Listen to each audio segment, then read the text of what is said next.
এই জান্নাত পাগল মানুষদেরকে দোজখে নেওয়ার জন্য শয়তানের তিনটে অস্ত্র আছে: শিরিক, বিদআত আর হিংসা।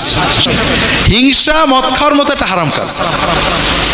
কোনো মুসলমানকে দুশ্মন মনে করা, তাকে শত্রু মনে করা মদ খাওয়ার মতো হারাম কাজ। এটাকে বুগদ বলে আরবিতে। তবে মদ খেলে একটা গুনাহ হয়, আর হিংসা বিদ্বেষে গুনাহ তো গুনাহ হয়, নেক আমল পুড়ে পুড়ে ছাই হয়ে যায়।